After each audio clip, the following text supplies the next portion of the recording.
I'm going to read your original post, if you don't mind. I usually don't post on here, but back in 2007, Dan Schneider hosted an audition event for child actors where you had to show up barefoot and film your audition, putting your feet to the camera, talking about how much you loved being without shoes. I'd do anything now to find that audition call listing. So would I. Because it's the whole reason why I'm not in the industry anymore. My mom was in charge, pulled me out, telling me that is sick and people like him should be exposed. So obviously, I was like, hey, you mind coming on the show? Because we're sort of, this is our thing right now. So in 1997, I was discovered in a mall. Basically, we would go on auditions just at different places, and eventually I got a manager and an agent who would send me on audition calls for, like little things like commercials and everything. And then as I started growing in my career, in 2007, my agent contacted me and my family about possibly getting a good Nickelodeon gig. I personally, at the time, I watched a ton of Nickelodeon, and I was very immersed in that lifestyle, so I wanted to pursue it.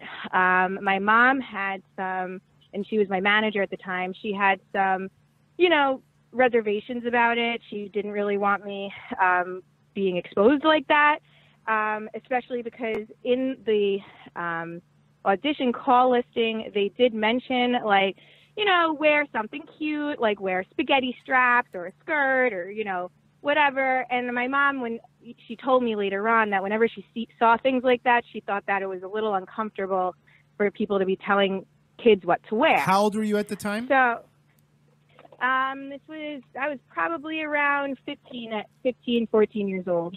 Okay, go ahead. I was actually considered older at the time for what they were looking for. So in 2007, my agent called about the Nickelodeon show. It was for Zoe 101, but because that show I think was getting canceled at the time, they were looking just for anything. And then Dan Schneider's next show was iCarly.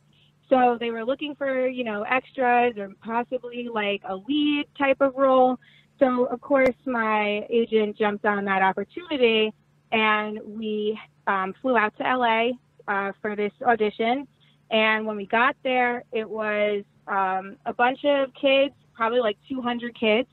And then these random agents hand-selected specific kids that they liked or, showed some charisma. And then once about 40 kids were selected, we were then told to take off our shoes and that we were each going to go into a room to show the producer, who is Dan Schneider, the tapes to see who we would want on the show. And of course, we always ask, like, oh, what do we have to do? Like, what would you like us to be doing once we're in there?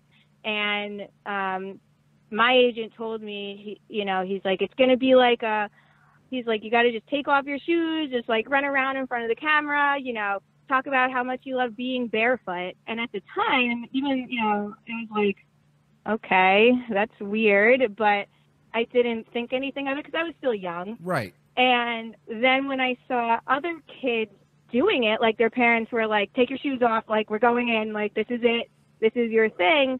It was all the kids that were wearing like the shorts, like the, spaghetti strap tank tops, things that were a little more open and less reserved. And then once we got into the last room before my audition happened, my mom kind of looked around and was like, this is wrong. There's just something really wrong about this. And at the time, I was really upset because I wanted to do this. Obviously, and the new cast started with a 2-week comedy boot camp that Schneider held with the help of the team that included the show's dialogue coach, Brian Peck. Were the parents there? I'd love to know. For 2 weeks? Unlikely, right? If you were to, you would say unlikely, right? That's the same. I mean, by the way, you can look this up again. It's in the LA Times. Just search for "groomed to be all that." It's a 2002 article. It was written by Michael Lucas. Yes, sorry. This was LA Times, 2002. Yeah. In the summer. So that means that convicted child predator, we're not talking about diddled a kid one time. Brian Peck, from what it appears to be a prolific sexual predator, worked on set, ran comedy boot camps for children with none other than prolific Nickelodeon producer Dan Schneider. In 2015, Brian Peck, the same one from this article, he's convicted of sexually abusing Nickelodeon's child star, is still working with underage kids. Nickelodeon child star, this article says him and Schneider are running boot camps. All right, listen, that doesn't mean there's guilt by association. But again, if you add this to all the other stuff, smoke, there's fire at some point, right? Yeah. At least enough for someone to look into it. We read a story that they had these boot camps before. Are the kids left alone at any point with just the producers or anything like that? There was a place in California, I think it was Oakland. I'm not really sure about the name exactly, but it was in LA, and it was close to like where the managers and agents' offices are, so that you can get to your auditions really quickly. So what would happen is that your parents would send you to sort of like this camp, and you would be separate from your parents, and the parents would be going through their own seminar, basically telling them like, oh, and just how to be, I guess. And then for the kids, it was basic acting classes, and it was an opportunity for the kids to get discovered. And interestingly enough, most of the kids got discovered by the pool. Jesus Christ. The place had a pool?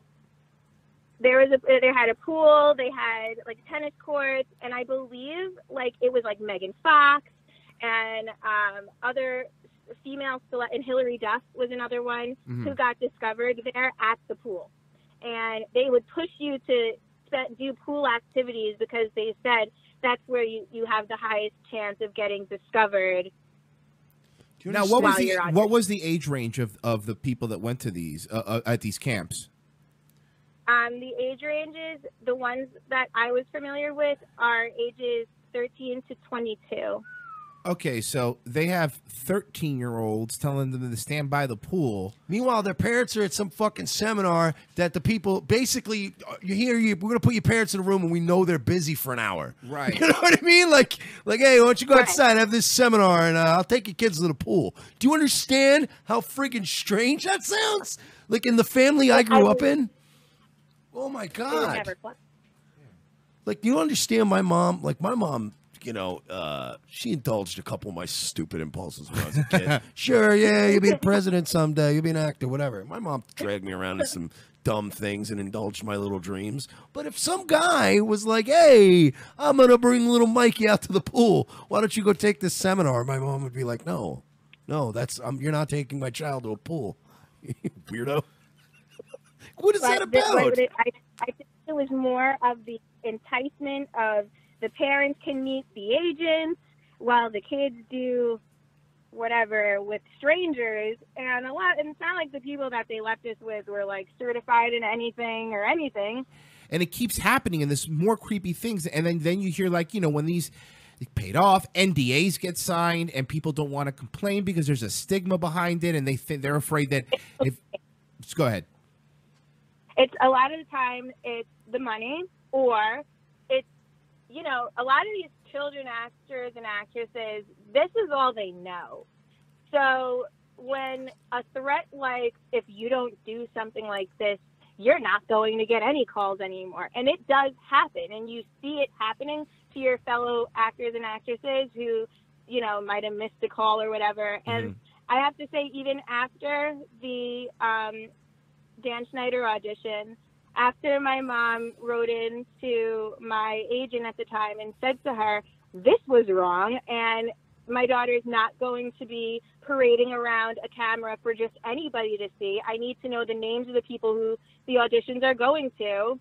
After my mom, sent that into my agent, she pretty much blacklisted me and stopped calling, and I wouldn't, and I would call other agents to be like, maybe they would have something for me, and they would know her, and they would also just be like, no, that's okay. And for a while, obviously because I was a kid, I was like, oh my God, it was me. But as I got older, I was like, oh, so because I didn't do what they wanted to do, and because we thought it was a little weird, they cut me off. I got one question, and this one, Dave Martell from Mad American Network, he'll love me for asking this one. You said you get a lot of weird casting sheets and requests and stuff.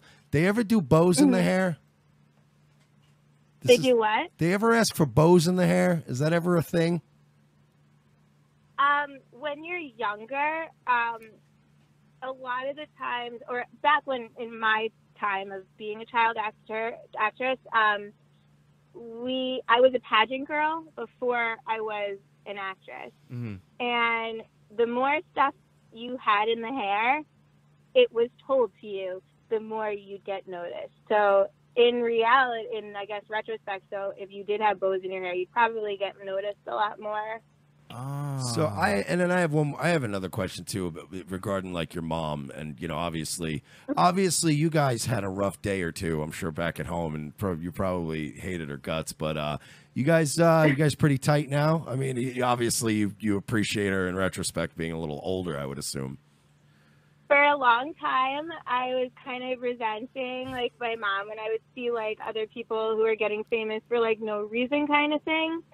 And then once like the later, like the 2010s came around, and I was seeing what fame does to people just from an outside view, She saw that picture. She saw that picture of Amanda Bynes at the mall and was like, Jesus Christ, Ma, I'm going to take you out for coffee, Ma. We're going to have a good time. I saw some, a lot of just, it was, in what I watched was like Lindsay Lohan and like Britney Spears completely crumble in front of the public eye. In the back of my head, I was like, wow, how far would I have gotten pushed to be successful? And, thank God my mom stopped me, because who knows what kind of life I would have had otherwise. Yeah, this girl saw Jamie Lynn Spears being a single mom at 17, and she was like, "Hey, you know what, Ma? I bought you a spa package. Why don't we go out and get a massage?" It's not appropriate. Just the over-sexualization that has been going on with children is just not. It's not helping anybody, and it's just fueling these sick people in the world. Yeah, because in our opinion, for every Weinstein you see, it's like they start grooming them from when they're child actors. I mean. And that's where it starts, and then by the time they're up there, Weinstein is more of the same. It's, this is what I did to get on all that, so this is what I have to do to get an Oscar. You're just conditioning people for abuse, and then when they get older, they're just more passive, and then they're more willing to subject their kids to the abuse because it's been normalized to them at this point. That's why you see this stuff. You see these actresses. Now their kids are acting and stuff, and you don't think that they know what's going on? Come on.